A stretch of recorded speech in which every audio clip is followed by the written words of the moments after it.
A public, Dewey long ago observed, is constituted through discussion and debate.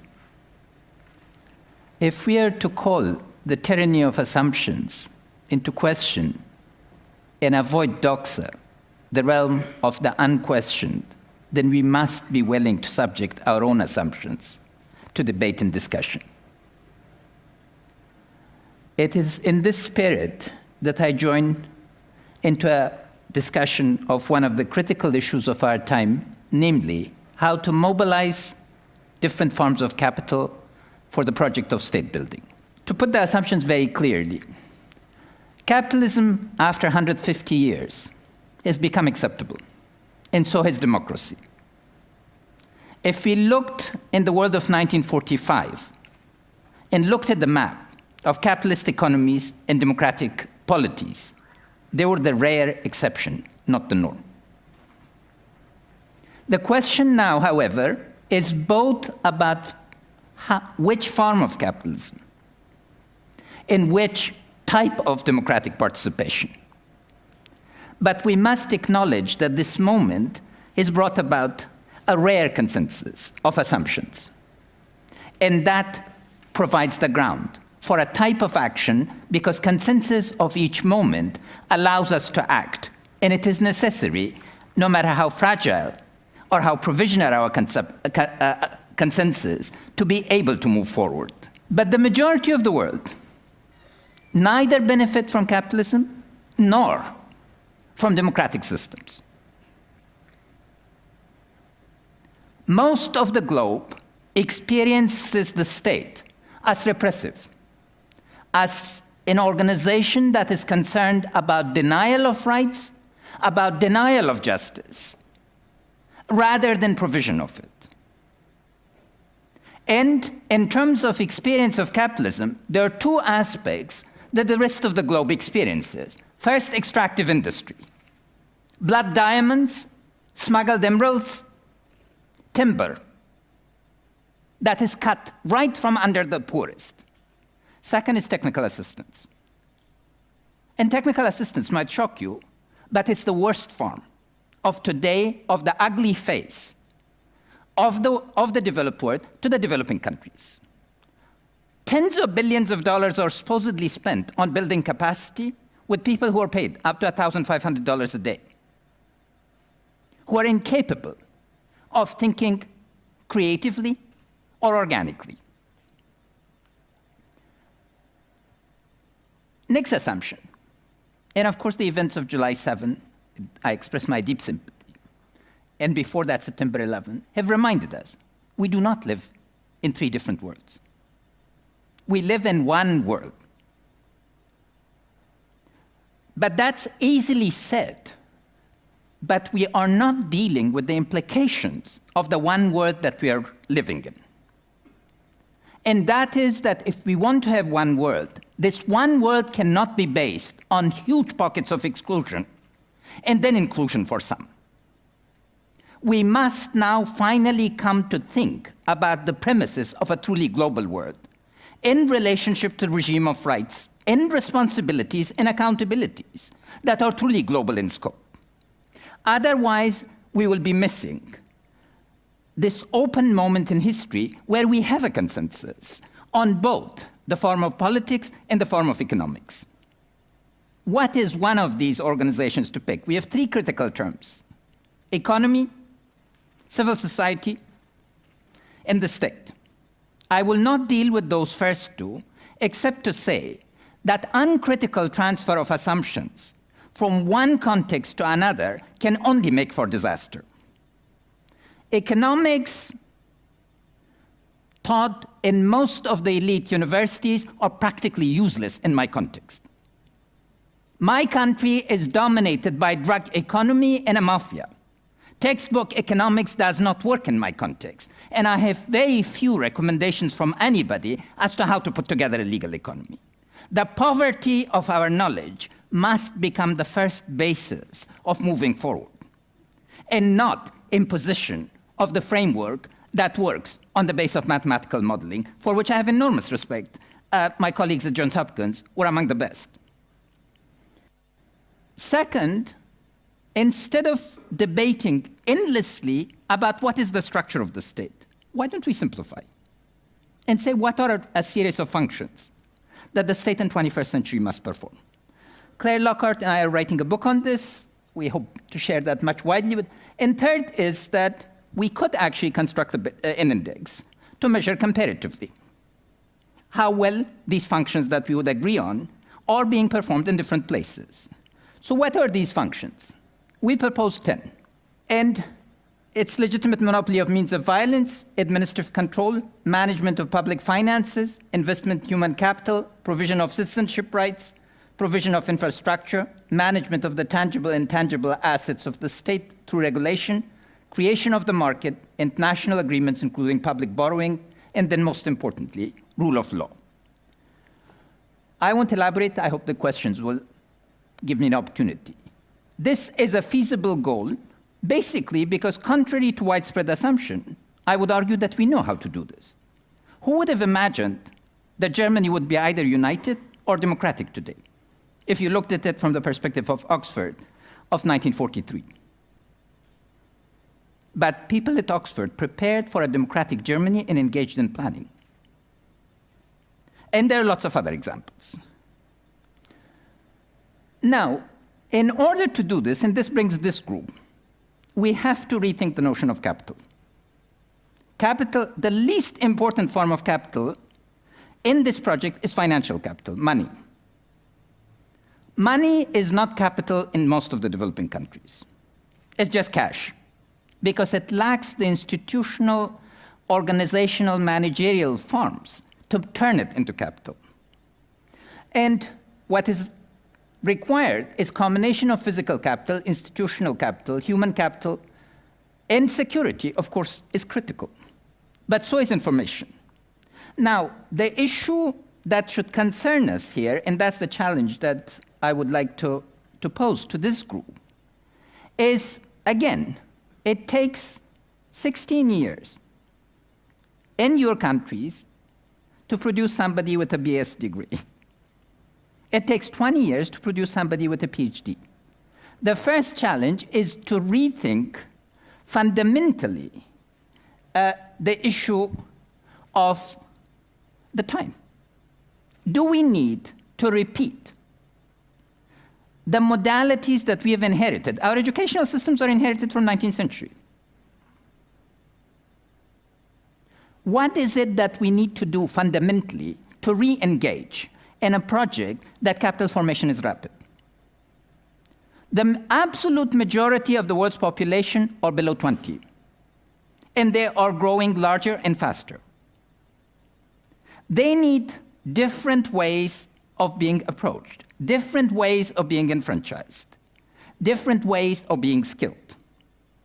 And that's the first. Second is, you're problem solvers, but you are not engaging your global responsibility. You've stayed away from the problems of corruption. You only want clean environments in which to function. But if you don't think through the problems of corruption, who will? You stay away from design for development. You're great designers, but your designs are selfish. It's for your own immediate use. The world in which I operate operates with designs regarding roads or dams or provision of electricity that have not been revisited in 60 years. This is not right. It requires thinking. But particularly what we need more than anything else from this group is your imagination. To be brought to bear on problems the way meme is supposed to work. As the work on paradigms long time ago showed, Thomas Kunitz's work, it's in the intersection of ideas that new developments, true breakthroughs occur. And I hope that this group would be able to deal with the issue of state in development and the empowerment of the majority of the world's poor through this means. Thank you.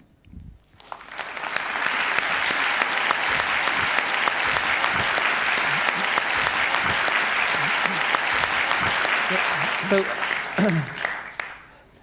Ashraf, until recently you were the finance minister of Afghanistan, a country right at the middle of much of the world's agenda. Is the country going to make it? Will democracy flourish? What scares you most? What scares me most is you, lack of your engagement. You ask me, you know I always give the unconventional answer. No, but seriously, the issue of Afghanistan first has to be seen as at least a 10 to 20-year perspective. Today, the world of globalization is on speed. Time has been compressed, and space does not exist for most people. But in my world, you know, when I went back to Afghanistan after 23 years, space had expanded. Every conceivable form of infrastructure had broken down. A road travel between two cities that used to take 3 hours, now took 12. So the first is when the scale is that, we need to recognize that just at the simple things that are infrastructure, it takes 6 years to deliver infrastructure in our world, any meaningful sort of thing. But the modality of attention, or what is happening today, what's happening tomorrow. Second is, when a country has been subjected to one of the most immense, brutal forms of exercise of power. We had the Red Army for 10 continuous years, 110,000 strong, literally terrorizing the sky. Every Afghan sees the sky as a source of fear. We're bombed, practically out of existence. Then tens of thousands of people were trained in terrorism from all sides. The United States, Great Britain joined, for instance, Egyptian intelligence service to train thousands of people in resistance in urban terrorism. How to turn a bicycle into an instrument of terror. How to turn a donkey, a cart horse, anything. And the Russians equally. So when violence erupts in a country like Afghanistan, it's because of that legacy. But we have to understand that we've been incredibly lucky. I mean, I really can't believe how lucky I am here standing in front of you, speaking. When I joined as finance minister, I thought that the chances of my living more than 3 years would not be more than 5%. Those were the risks. They were worth it. I think we can make it, and the reason we can make it is because of the people. You see, because, I mean, I'll give you one statistic. 91% of the men in Afghanistan, 86% of the women, listen to at least 3 radio stations a day. In terms of their discourse, in terms of their sophistication of knowledge of the world, I think that I would dare say they're much more sophisticated than rural Americans with college degrees. And the bulk of Europeans.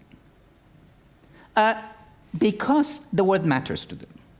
And what is their predominant concern? Abandonment. Afghans have become deeply internationalist. You know, when I went back in December of 2001, I had absolutely no desire to work with the Afghan government because I had lived as a nationalist. And I thought, you know, my people, the Americans here, et cetera, yes, I have an advisory position with the UN.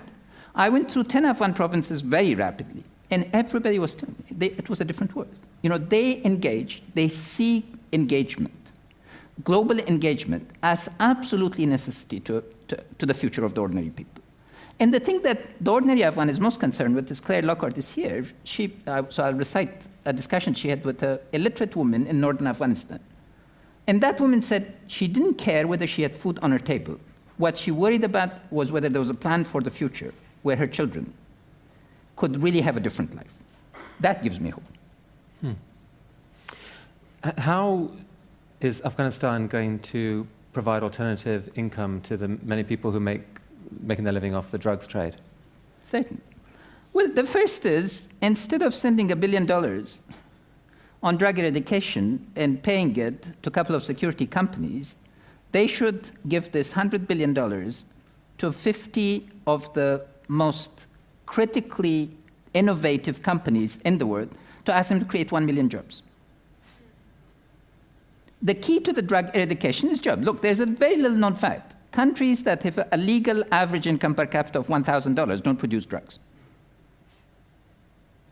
Second, textile. Trade is the key, not aid. The US and Europe should give a 0% tariff.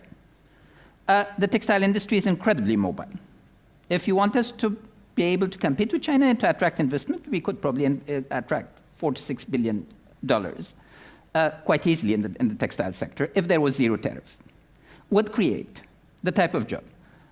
Cotton does not compete with opium. A T-shirt does. And we need to understand, it's the value chain. Look, the ordinary Afghan is sick and tired of hearing about microcredit. It is important, but what the ordinary women and men who engage in microproduction want is global access.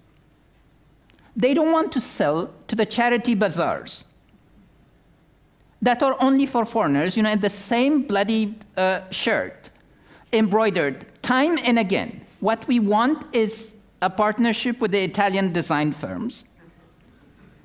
Yeah, we have the best embroiderers in the world. Why can't we do what was done with Northern Italy, with the put-out system? So I think economically, the critical issue really is to now think through. And what I will say here is that aid doesn't work. The aid system is broken. The aid system does not have the knowledge, the vision, the ability. I'm all for it. After all, I raised a lot of it. Yeah, to be exact, I managed to persuade the world that they had to give my country $27.5 billion. They didn't want to give us the money. And it still didn't work? No, it's not that it didn't work. It's that $1 of private investment, in my judgment, is equal at least to $20 of aid, in terms of the dynamic that it generates. Second is that $1 of aid could be 10 cents, it could be 20 cents, or it could be $4.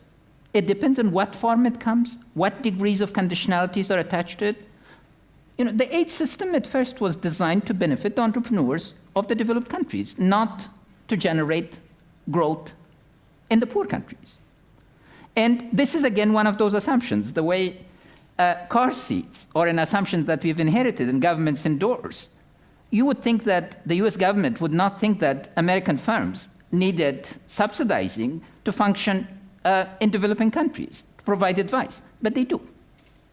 There's an entire weight of history vis-a-vis aid that now needs to be re-examined. If the goal is to build states that can credibly take care of themselves, and I'm putting the other proposition equally. I'm very harsh on my counterparts, and aid must end in each country in a definable period. And every year there must be progress on mobilization of domestic revenue and generation of the economy. Unless that kind of compact is entered into, you will not be able to sustain the consensus.